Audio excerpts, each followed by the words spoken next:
Final timeout before you guys get out on defense, what did you maybe say? And then can you kind of walk us through the last possession offensively? Well, we knew at that timeout it was a two-possession game. We were down 4. So I told them, that we were going to go our play that's a 1-4 flat, let Whitney take it and score it, and then call a timeout, let us get set up in our defense. And we told them at that point in time, if we can get the foul before the ball's inbounds, which is kind of risky, you don't want to get an intentional, but if we can get that foul, we told them the 2 players that we wanted to foul, let's look for that. If not, then foul immediately, and then we'll call another timeout to set up another play. But we got the foul before the ball was inbounded, and then she went down and missed the 2 free throws, which set it up a lot better for us because we didn't have to have a 3-pointer, or it didn't turn it into another 2-possession game.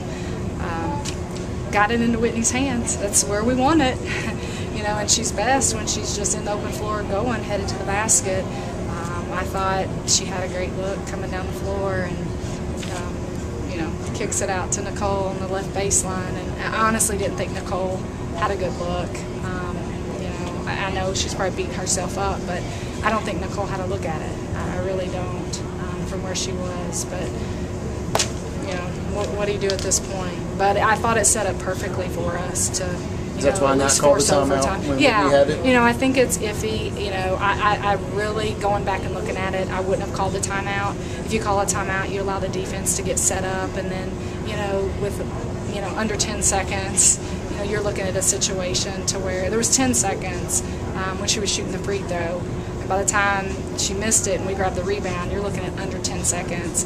And you let them set up a defense, and you're trying to run them off the screens, and if you miss it, getting the rebound, and by the time she was in open court, and we had numbers, and I think we're in a better situation to let her just play and get to the rim. And it didn't work out for us, but I think still, going back and looking at it, I wouldn't have called the timeout again. Did they respond the way you hoped to after the game against Jacksonville State Saturday night? Did you guys come out and play the way you'd hoped to, or did it take you guys a little time to get going?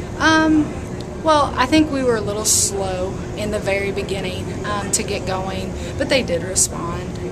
Eastern Kentucky's a strong enough team with the inside, the post play that they have on the inside, and then the outside shooters. They're an inside-outside team. They're very balanced, and they're a type of team that if we weren't ready to play and we weren't resilient enough to respond after Saturday's game, they could have buried us. It could have been a 20-point ball game. So, and especially with us having an 8-person rotation tonight, I think that I was proud. Obviously very disappointed right now because we've got to be able to make plays and make good decisions, the last 2 or 3 minutes of the ball game. But I do think after that loss Saturday and how hard that was and giving up the lead that we had, that they did respond and they showed me a lot. And we got to keep working. I'm not going to give up on this team. I'm going to push them, and I'm going to keep coaching them, and they just can't hang their heads. They got to come ready and willing to fight and work each and every day. And now you go up to Eastern Illinois Saturday. Talk about getting ready. You get a couple days for it, but talk about getting ready for that rivalry game there. We do. It's not going to get any easier. The rest of this conference season is just going to get tougher and tougher. And as teams battle it out and the records fall as they do, everyone's fighting. They're fighting for those positions. And, we've made it difficult for ourselves at this point, dropping 2 at home. So it's going to be that much more difficult for us to position ourselves with seeding and the way things fall in place, for the conference tournament. But I still have complete faith and confidence in this team that we can get this thing turned around. It's just going to be a little bit more difficult and a little more challenging on this road.